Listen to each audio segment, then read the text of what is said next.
আসসালামু আলাইকুম। আজ আপনাদের সামনে নিয়ে হাজির হয়েছি ভীষণ একটি মজাদার রেসিপি। এটা হচ্ছে গরুর ফ্যাপসা এবং কলিজা রেসিপি। এই ফ্যাপসা এবং কলিজা রেসিপিটা একবার যদি আপনারা ট্রাই করেন তাহলে বুঝতে পারবেন এটা খেতে কতটা লোভনীয় এবং সুস্বাদু। এটা ঠিক কতটা মজাদারভাবে রান্না করা যায় সেটাই আজ আমি আপনাদের রান্না করে দেখাবো। শুধুমাত্র কলিজাটা রান্না করলে কিন্তু খেতে ভালো লাগে না, এই কারণে কিন্তু আমি এখানে কলিজা এবং ফ্যাপসা একসঙ্গে রান্না করেছি। আপনারা যদি চান একবার এইভাবে ট্রাই করে দেখতে পারেন কলিজা এবং ফ্যাপসা একসঙ্গে রান্না করলে খেতে কতটা ভালো লাগে। অবশ্যই একদিন এইভাবে ট্রাই করে দেখবেন বাসায় সবাই খুব খুশি হবে এবং আপনারও ভালো লাগবে। দেখুন, এর জন্য আমি প্রথমে কলিজা এবং ফ্যাপসাটা আমি একটা পাত্রে পানি দিয়ে 10 মিনিট এটাকে জাল করে নিব। কলিজা এবং ভ্যাপসা রান্না করার আগে সবসময় এইভাবে 10 মিনিট জাল করে নেবেন, তাহলে কি হবে, এর ভেতরে কলিজা এবং ভ্যাপসার ভিতরে কিন্তু রক্ত থাকে, এই রক্তটা কিন্তু বের হয়ে যাবে। আর আপনি যদি এই কাজটা না করেন তাহলে কিন্তু এই রক্তটা পুরোটাই আপনার তরকারির ভিতরে যাবে এবং খেতেও খুবই খারাপ লাগবে, খুব বাজে একবার স্মেল আসবে। দেখুন, আমি 10 মিনিট ফুটিয়ে নিয়েছি। এবারে আমি এটাকে ঠান্ডা পানি দিয়ে ধুয়ে পরিষ্কার করে নিয়েছি। এবারে আমি এটাকে ছোট ছোট টুকরো করে রান্নায় চলে যাব।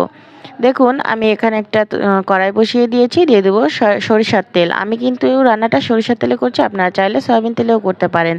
দিয়ে দেবো 2টা তেজপাতা এবং গোটা গরম মশলা। এগুলো একটু নেড়েচেড়ে যখন এর তেলের ভিতরে খুব সুন্দরভাবে একটা ফ্লেভার বের হবে, তখন আমি এখানে দিয়ে দেব কিছু পেঁয়াজ কুচি। আমি এই পেঁয়াজ কুচিটাকে ব্রাউন করে ভেজে নিব। যখন এটা এভাবে ব্রাউন কালার হয়ে যাবে তখন কিন্তু আমি এখানে দিয়ে দেবো বাদবাকি বাটা মশলা। আমি এখানে দিয়ে দিচ্ছি 1 চামচ পেঁয়াজের পেস্ট, 1 চামচ আদার পেস্ট, 1 চামচ রসুনের পেস্ট এবং আমি এখানে জিরা এবং গরম মশলা কাঁচাটাই বেটে রেখেছিলাম, সেটাই আমি এখানে 1 চামচ দিয়ে দিচ্ছি। এগুলো দিয়েও আমি ভালো করে নেড়েচেড়ে কষিয়ে নিব। অবশ্যই 2-3 মিনিটের মতো এটাকে একটু কষিয়ে নেবেন, তাহলে কিন্তু এর থেকে যে কাঁচা ফ্লেভারটা সেটা সরে যাবে এবং খুব সুন্দর একটা স্মেল আসবে। যখন এটা এভাবে কষানো হয়ে যাবে তখন এর ভিতরে দিয়ে দেবো আমি শুকনো উপকরণ, 1 চামচ লবণ, 1 চামচ হলুদের গুঁড়া, 1 চামচ মরিচের গুঁড়া, 1 চামচ ধনিয়া গুঁড়া। এগুলাকে দিয়ে খুব সুন্দর করে নেড়েচেড়ে আবারও কষিয়ে নিতে হবে। একটু হাতে সময় নিয়ে কষিয়ে নেবেন যাতে করে খেতে ভালো লাগে। এবারে এটাকে দিয়ে দেবো পানি। আমি কিছুটা পানি দিয়ে মশলাটাকে কষিয়ে নিচ্ছি যাতে মশলাটা খুব ভালো করে কষানো হয় এবং নিচ থেকে পড়ে না যায়।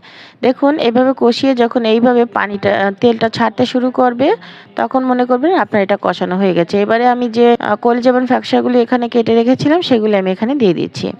আমি কিন্তু কলিজা এবং ফ্যাপসাগুলো একটু ছোট সাইজ করেছি। এটা ছোট সাইজ করলে কিন্তু খেতে খুব বেশি ভালো লাগে। আপনারা চাইলে কিন্তু বড় সাইজও করতে পারেন, সেটা আপনাদের ইচ্ছা।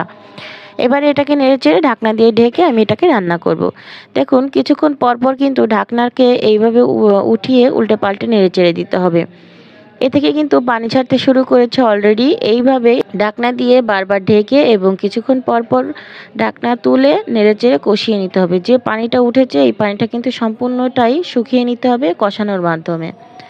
আমি কিছুক্ষণ এইভাবেই উল্টে পাল্টে কষিয়ে নিচ্ছি যতক্ষণে না এ থেকে পানিটা শুকিয়ে যাচ্ছে ততক্ষণ পর্যন্ত। দেখুন, এবারে কিন্তু এই থেকে পুরোটা পানি শুকিয়ে গেছে, পুরোটা তেল ভেসে উঠেছে। এবারে আমি এখানে দিয়ে দেবো পানি।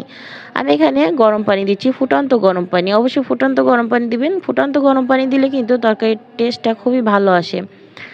এবারে ঢাকনা দিয়ে আমি 10 মিনিটের মতো এটাকে রান্না করব। দেখুন, 10 মিনিট পরে ফিরে এসেছি। এই 10 মিনিট পরে কিন্তু এটা কিছুটা পরিমাণ সেদ্ধ হয়ে গেছে। এবারে আমি এখানে নেড়েচেড়ে দিয়ে দেব কিছু কাঁচামরিচ। আমি এখানে কাঁচামরিচটা শুধুমাত্র ফ্লেভারের জন্য দিচ্ছি, এটা কিন্তু কোনো রকম ঝাল করবে না, একটু ফ্লেভার বের হবে। এবারে নেড়েচেড়ে আবারও আমি ঢাকনা দিয়ে ঢেকে রান্না করব পুরোটা যতক্ষণ না সেদ্ধ হচ্ছে ততক্ষণ পর্যন্ত।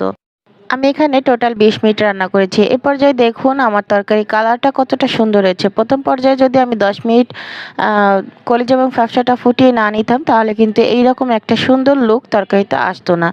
আপনারা অবশ্যই কলিজা এবং ফ্যাপসা রান্না করার সময় 10 মিনিট আগে থেকে জাল করে এর ভেতর থেকে রক্তটা ফেলে দিবেন। দেখুন, এই পর্যায়ে কিন্তু আমি এখানে 1 চামচ গরম মশলার গুঁড়া দিয়ে দিচ্ছি, ভাজা গরম মশলার গুঁড়া।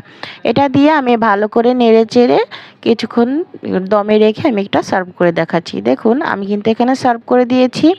দেখতে মাশাআল্লাহ কতটা লোভনীয় হয়েছে। এই রেসিপিটা একবার যদি আপনি করে খান তাহলে কিন্তু আপনার ফ্যামিলির সবাই কিন্তু বারবার করতে আপনাকে রিকোয়েস্ট করবে। আমার এই ভিডিওটি ভালো লেগে থাকলে অবশ্যই একটি লাইক কমেন্ট শেয়ার করবেন এবং আমার চ্যানেলটি সাবস্ক্রাইব করে রাখবেন। সবাই ভালো থাকবেন, সুস্থ থাকবেন। আর অবশ্যই এটা একবার টেস্ট করে দেখবেন, দেখবেন খেতে কতটা ভালো হয়। আসসালামু আলাইকুম।